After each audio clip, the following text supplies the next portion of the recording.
Hi, I want to express my gratitude to each and everyone who's here on this page. I am so grateful for your support. So, this is going to be the first of this kind of video. It's my first for sure. And I'm kind of pairing up what your past life is, what your soul guides want you to know right now, and how you're manifesting your gifts at this current moment. So choose the pile that calls out to you. Let it be pile 1, pile 2, pile 3. And what I'm going to do is I'm going to put in the timestamps so that you can have a look at the one you chose. So here we go. If you chose pile 1, this is what we are looking at. So if you chose pile 1, it's possible that in a past life you did believe in nature worship. In your case, it was animism, which means that you believe that all life is spirit as opposed to matter, and that human beings have souls, but so does every rock and tree and creature and the mountains and all of these, be it insects, animals, everything that exists on earth has a spirit and a vibration. And these influence the success and disaster of people, and they need to be respected and revered. And it was one of those things that you did consistently. Now, it could be that you practice shamanism or totemism, in which both plants or animals could have served as messengers for spirit guides. And in today's day, it means that you still see the divine in everything around you.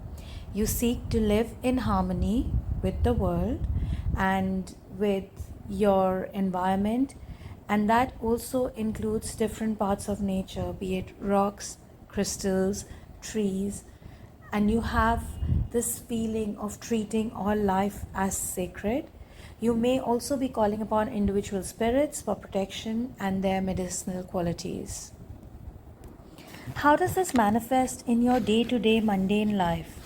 The thing is that whatever you're doing, you find the time or make the time to stop and smell the roses.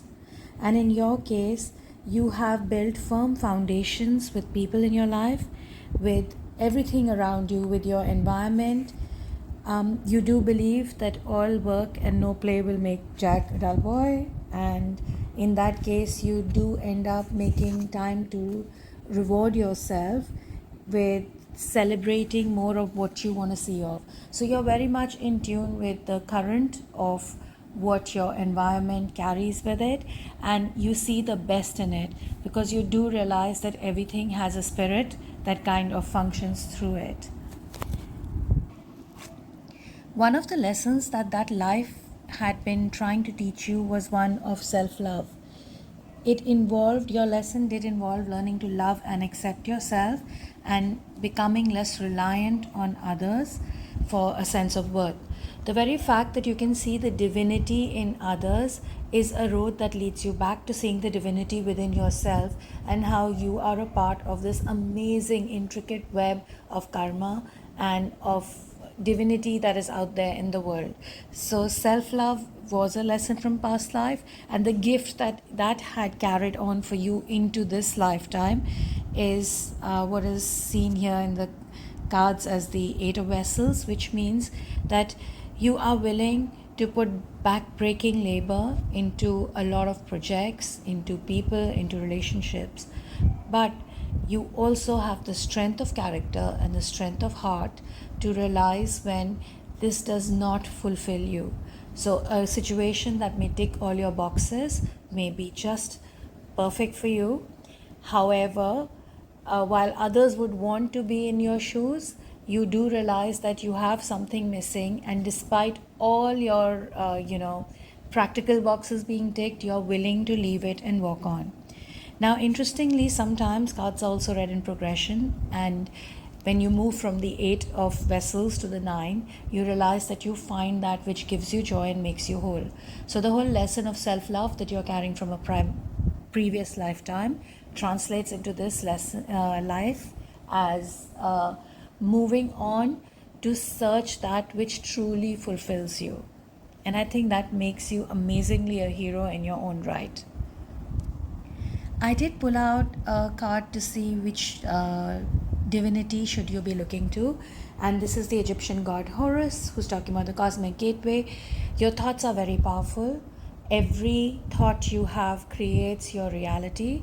And as of now, you're being called to look into what words you're using and what you're creating, so that you can channel whatever it is that you want, what makes you truly happy, to come into your life.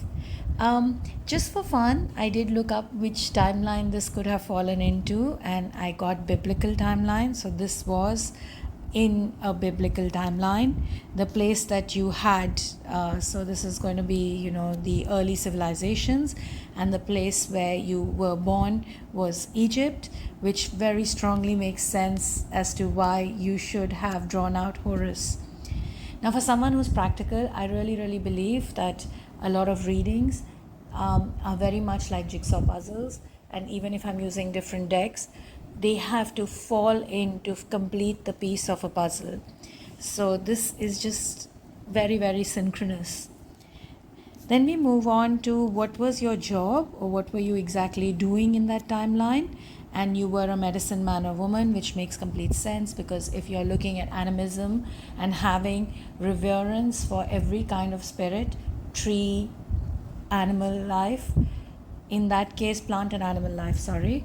In that case, it does make sense that you would be someone who can actually work with those energies and bring healing about to your fellow mates.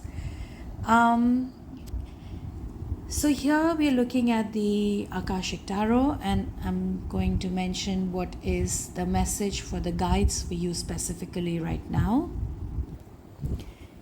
So when this card is the right way up, the lookout is someone who has a clear vision of what's going on. But since I drew this card reserved, it means that you may find yourself in a position that might be slightly difficult. Maybe you have a challenging situation at a job, or in a relationship, or in a major creative opportunity.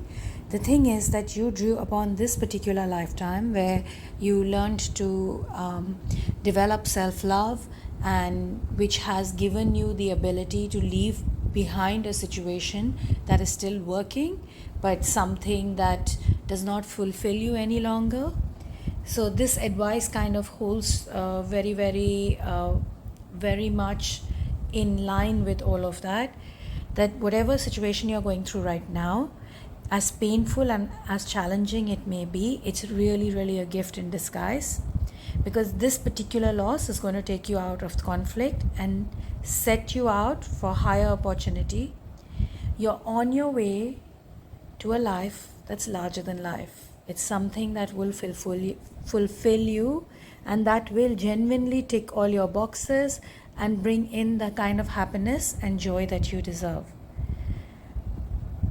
I hope that resonated with you. I'm going to now move on to the second pile. So if you picked up pile 2, this is exactly where we are going for.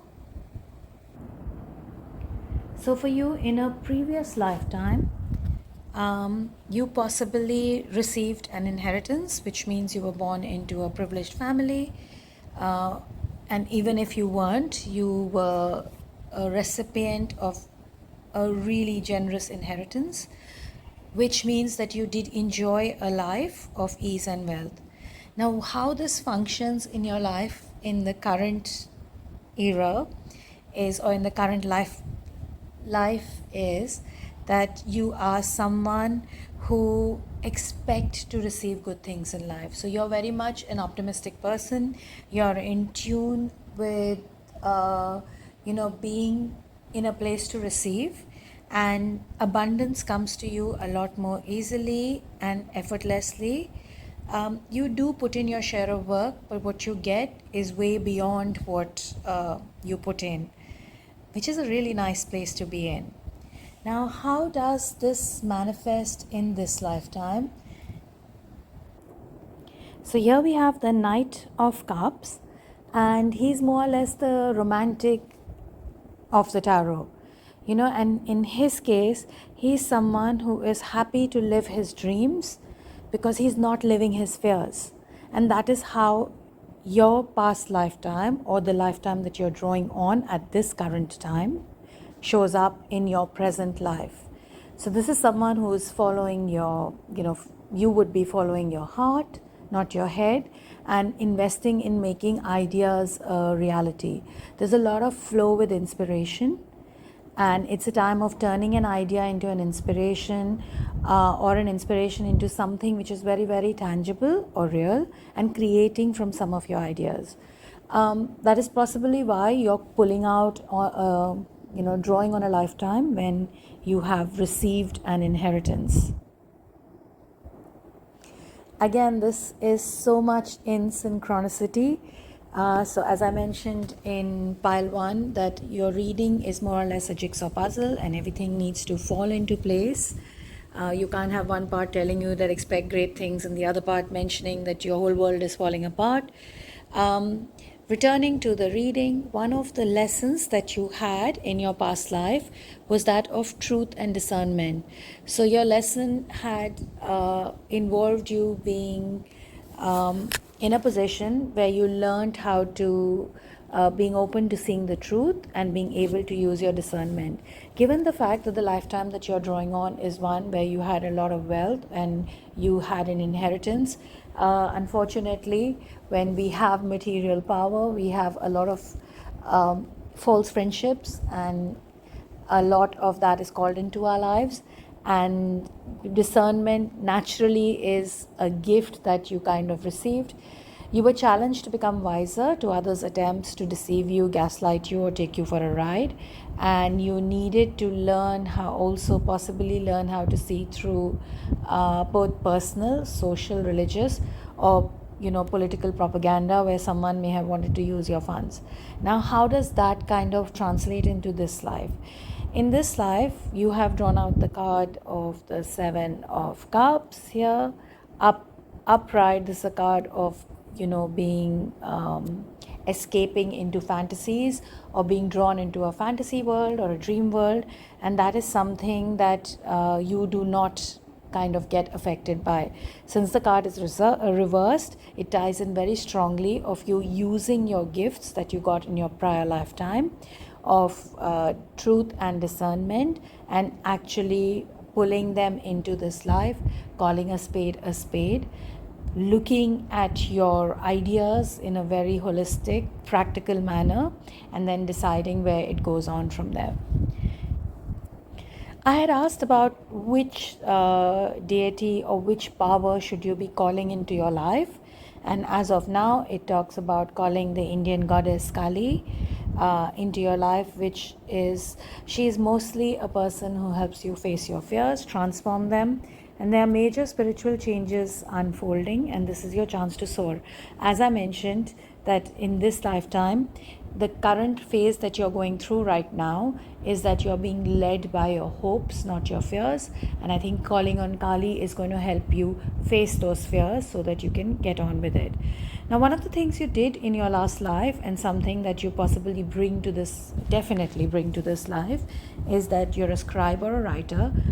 This would tie in with, journaling, writing, all things educational, reading, being there to disseminate information, and that is something that is going to be quite topmost in your mind right now, and that's what's going on with your life currently.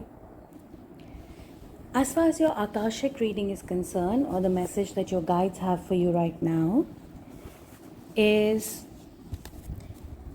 so if you look at this talks about community, Sangha, but it is a card that is reversed, which means that you could be in a place where there is a certain amount of an emotional disruption going on right now. There could be a feeling that you don't belong with a certain group, but you do not have to let this hold you down, because it's possible that you do not, things are not working out, because the group doesn't resonate with you anymore. You have possibly come as far as you can with this set of people.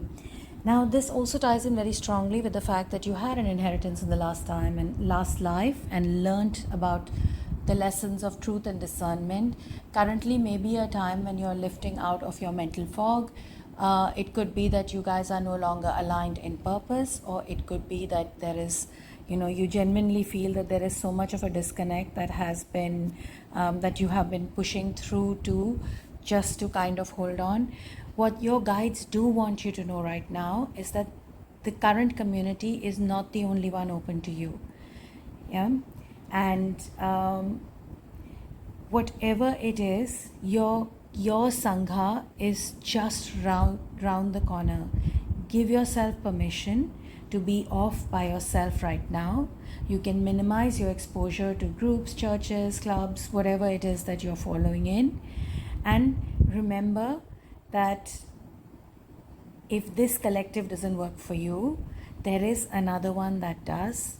It's round the corner. Close your eyes, think of the community that you really, really want in your life, and that is what you will attract. The timeline in which you had been around and in which your past life took place was in Atlantis. I do understand if one doesn't believe in, the legend of Atlantis, but there are plenty of pointers that do talk about proto-historic cultures or cultures that existed before recorded history begins. And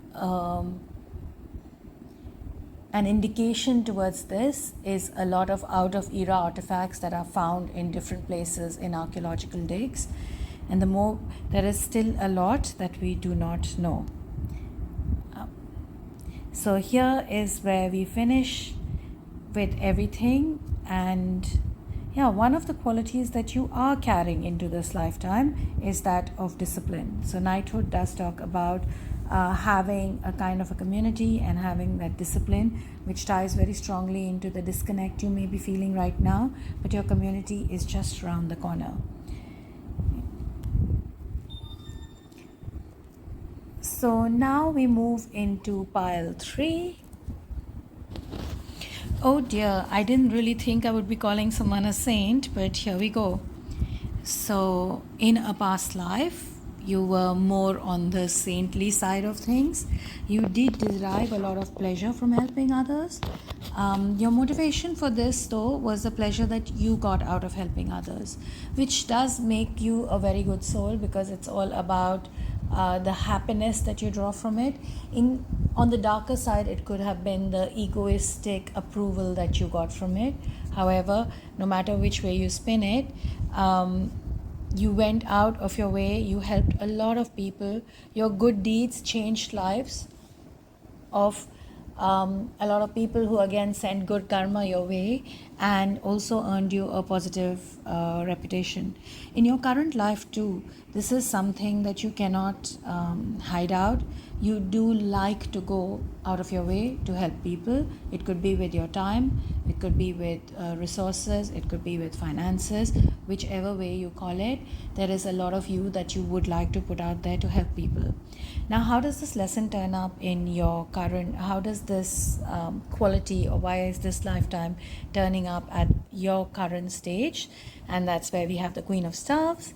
And you're someone whose light cannot be hidden, and within yourself you inspire a lot of people, even people you don't know. When you walk into the room, you pretty much own the room without really trying too hard, and you know how to balance work and play and really, really live the life of your dreams. So this is where you are at this current point in time.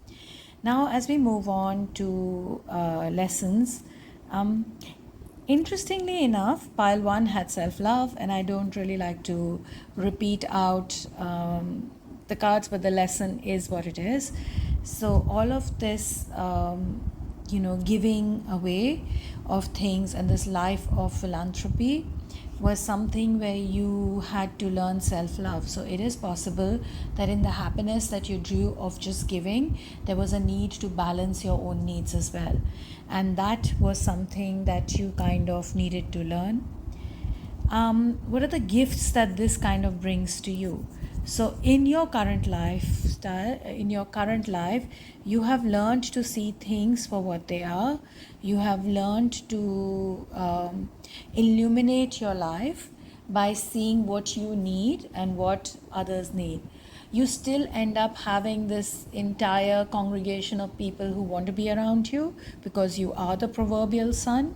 So people like to come and see you, revel in your warmth, and they go back feeling happier and hopeful. And that is the gift you're carrying. Remember to put a stop on what you're giving out if you need to take a slight break. Then I move on to who is it that you are most channeling right now. And this is very interesting. In your case, you are currently under the blessing of Vajkhul, the Divine Master, and the Akashic Master. And you're talking about Dharma unfolding. So it's about what is it that I need to do. And you are on a path, as you have been many lifetimes. Again, it should be about what Dharma kind of fits right in, and you can go on it, bit by bit.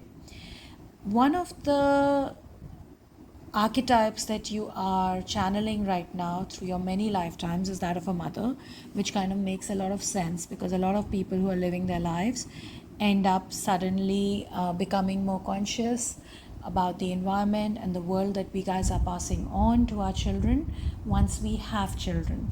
And the mother is that source of empathy, of love, and of really, really being the one who is giving without any kind of motive or a need of a return coming into her. And that's where you are. The life that you were channeling is the Greco-Roman life. And one of the things that your guides are letting you know right now is that you have many. So here the Five of Scrolls is a message from your Akashic Masters. And what they want you to know is you have so many gifts and you have so much to give to the world. You have so many options in front of you. Push yourself out of your comfort zone.